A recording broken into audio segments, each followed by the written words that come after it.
അയ്യ വണക്കം. ഇന്നലെ വരെ മൂരാച്ചി മൂരാച്ചി എന്ന് വിളിച്ചുകൊണ്ടിരുന്നതാണ്. ഇനി നാളെ മുതൽ ക്ഷമാജി ക്ഷമാജി എന്ന് വിളിക്കേണ്ടി വരുമോ എന്ന ആശങ്കയിലാണ് കേരളത്തിലെ മുഴുവൻ സംഘിക്കുട്ടന്മാരും.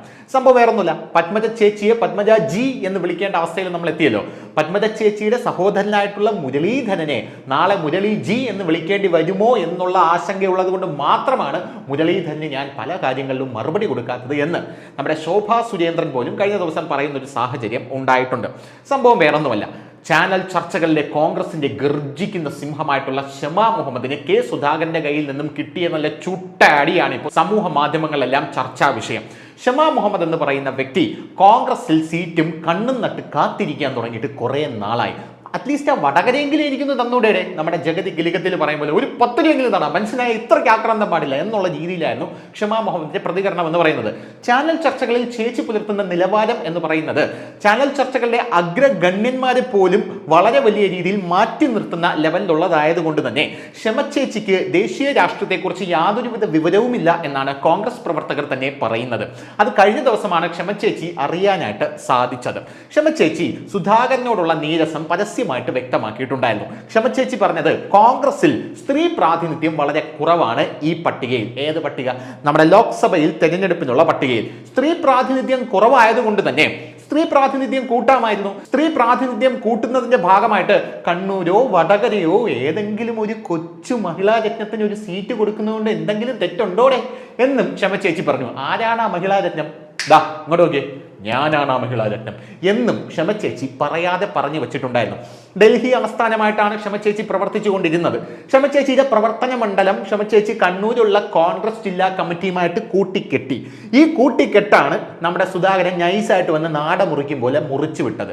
സുധാകരൻജിയുടെ വളരെ വലിയ ദേഹാസ്വസ്ഥ്യവും പ്രായാധിക്യവും ഒക്കെ കാരണം ക്ഷമച്ചേച്ചി വിചാരിച്ചു ഇത്തവണ ജി നിൽക്കില്ലായിരിക്കും, ഇത്തവണ ആ സീറ്റ് എനിക്ക് കിട്ടുമായിരിക്കും എന്ന് വിചാരിച്ചെങ്കിലും ഹൈക്കമാൻഡ് പറഞ്ഞു മക്കൾ അങ്ങോട്ട് മാറുന്നില്ല, സുധാകരൻ ഇറങ്ങും എന്ന് പറഞ്ഞതിന്റെ പശ്ചാത്തലത്തിൽ നമ്മുടെ ക്ഷമച്ചേച്ചി അതിഭീകരമായിട്ട് ഡിപ്രസ്ഡ് ആയിപ്പോയി.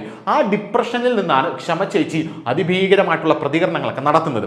കെ സുധാകരനോട് ഈ പ്രതികരണത്തെക്കുറിച്ച് മാധ്യമങ്ങൾ ചോദിച്ചു. സുധാകർജി ഇങ്ങനെ നമ്മുടെ ക്ഷമാജി പറയുന്നുണ്ട്, പുള്ളിക്കാരി ഗർജിക്കുന്ന സിംഹമാണല്ലോ, അപ്പോ മറ്റൊരു ഗർജിക്കുന്ന ആൺസിംഹമായിട്ടുള്ള താങ്കൾക്ക് എന്താണ് പറയാനുള്ളത് എന്ന് ചോദിച്ചപ്പോൾ സുധാകർജി ഒന്നും പറഞ്ഞില്ല. ഒറ്റ വാക്കിൽ അതൊക്കെ നിങ്ങൾ അവരോട് പോയി ചോദിക്കും, പിന്നെ അവരല്ലേ പാർട്ടി എന്നൊരൊറ്റ വാക്ക് മാത്രമാണ് സുധാകർജി പറയുന്നത്. ഹോ, കരണക്കുറ്റിക്ക് ഒരു അടി കിട്ടിയതുപോലെ ആയിപ്പോയി.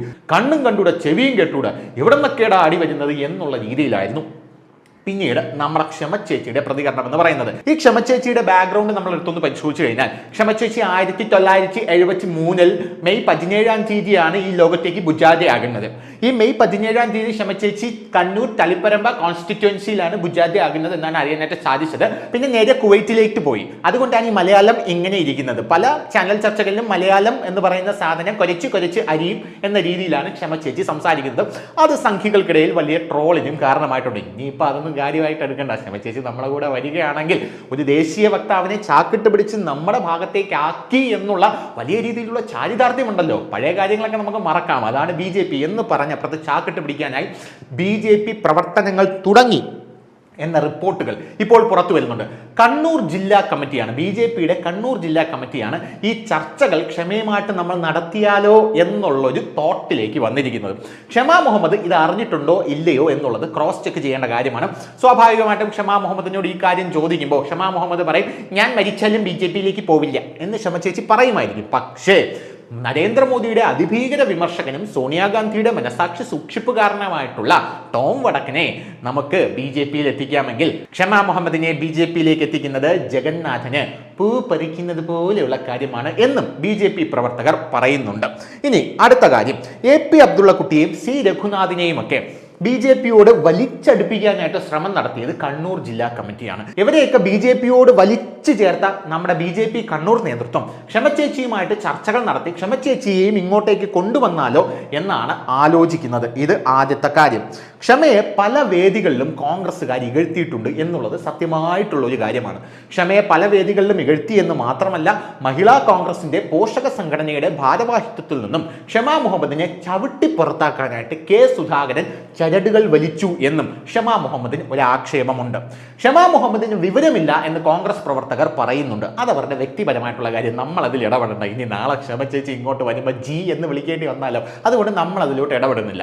ക്ഷമ ചേച്ചിക്ക് വിവരമില്ല എന്ന് പറയുന്ന കോൺഗ്രസ്സുകാർ ഒരു പ്രവർത്തകർ ഒരു ഭാഗത്തുണ്ട്. പക്ഷേ കോൺഗ്രസ് നേതാക്കൾക്കിടയിൽ ക്ഷമ ചേച്ചിയെ കുറിച്ചുള്ള ഇമേജ് വേറെയാണ്. വിവരം മാത്രമല്ല, വിദ്യാഭ്യാസവും ക്ഷമ ചേച്ചിക്ക് ഇല്ല എന്നാണ് കോൺഗ്രസ് നേതാക്കൾ പറയുന്നത്. അല്ലെങ്കിൽ ദേശീയ സാഹചര്യം വെച്ച് നോക്കുമ്പോൾ വടകരയിലൊക്കെ ഒരു സീറ്റ് ചോദിക്കുക എന്ന് പറഞ്ഞാൽ കുറച്ചെങ്കിലും ബുദ്ധി വേണ്ടേ എന്നുള്ള രീതിയിലാണ് അവർ സംസാരിച്ചു കൊണ്ടിരിക്കുന്നത്. ഇനി ക്ഷമ ചേച്ചിയുടെ ഏറ്റവും വലിയ പ്രശ്നം എന്ന് പറഞ്ഞാൽ രാഷ്ട്രീയ ബുദ്ധിയില്ലായ്മയാണെന്നും കോൺഗ്രസ് നേതാക്കൾക്കിടയിൽ വലിയ രീതിയിലുള്ള സംസാരമുണ്ട് എന്നും നമുക്കറിയാനായിട്ട് സാധിക്കുന്നുണ്ട്. ആദ്യം തന്നെ ക്ഷമാ മുഹമ്മദ് വടകര വേണം എന്ന് പറഞ്ഞിട്ടുണ്ടായിരുന്നു. പക്ഷേ വടകര ക്ഷമാ മുഹമ്മദിന് കൊടുത്തില്ല. അവിടെ ഷാഫി പറമ്പിലിനെ കൊണ്ടിറക്കുകയാണ് ചെയ്തത്. പക്ഷേ എൻ്റെ വ്യക്തിപരമായിട്ടുള്ള അഭിപ്രായത്തിൽ ഷാഫി പറമ്പിൽ ശൈലജ ടീച്ചർക്ക് നേരെ മത്സരിക്കാൻ എന്തുകൊണ്ടും ശക്തനായിട്ടൊരു സ്ഥാനാർത്ഥിയാണ്. അതിൽ കോൺഗ്രസിനെ നമുക്ക് കുറ്റം പറയാൻ പറ്റില്ല. വേണമെങ്കിൽ സുധാകരനെ മാറ്റി നിർത്തിയിട്ട് കണ്ണൂരുള്ള ആ സീറ്റ് ക്ഷമാ മുഹമ്മദ് ചേച്ചിക്ക് ഒന്ന് കൊടുക്കാമായിരുന്നു. പിന്നെ കോൺഗ്രസ്സുകാർ ഒരു സ്ത്രീക്ക് സീറ്റ് കൊടുക്കുമ്പോൾ അവർ പറയുന്ന വാചകമുണ്ട്, നിങ്ങൾക്ക് അവിടെ സീറ്റ് തന്നില്ലേ, നിങ്ങൾക്ക് ഇവിടെ സീറ്റ് തന്നില്ലേ, നിങ്ങൾക്ക് താഴെ തന്നില്ലേ, നിങ്ങൾക്ക് മുകളിൽ തന്നില്ലേ. പത്മജ BJP-യിൽ നിന്ന് പോയപ്പോൾ നമ്മുടെ രാഹുൽ മാങ്കൂട്ടം പറഞ്ഞ ഒരു സംഭവമാണ്. പത്മജയെ പൊളിറ്റിക്കലി തന്തയില്ലാത്തവൾ എന്ന് വിളിച്ച ശേഷമാണ് രാഹുൽ മാങ്കൂട്ടം ഈ കാര്യങ്ങൾ ഉദ്ധരിച്ചത്. അതെന്താണ് മിസ്റ്റർ രാഹുൽ മാങ്കൂട്ട, ഒരു സ്ത്രീക്ക് സീറ്റ് കൊടുക്കുമ്പോൾ മാത്രം അത് വലിയൊരു കാര്യമായി ഇങ്ങനെ ഊതി വീർപ്പിച്ച് നിങ്ങൾക്ക് അവിടെ സീറ്റ് തന്നില്ലേ എന്ന് പറയുന്നത്? നിങ്ങളുടെയൊക്കെ പടുക്കളവന്മാരും കടൽ കളവന്മാരുമായിട്ടുള്ള നേതാക്കൾ മത്സരിച്ച് തോറ്റ് വീണ്ടും മത്സരിച്ച് പല സീറ്റുകളിലും പല രീതികളിൽ നിന്ന് മത്സരിക്കുന്നുണ്ടല്ലോ. അപ്പൊ അവരോടൊന്നും അവിടെ സീറ്റ് തന്നില്ലേ, ഇവിടെ സീറ്റ് തന്നില്ലേ എന്നൊന്നും നിങ്ങൾ ചോദിക്കുന്നില്ലല്ലോ.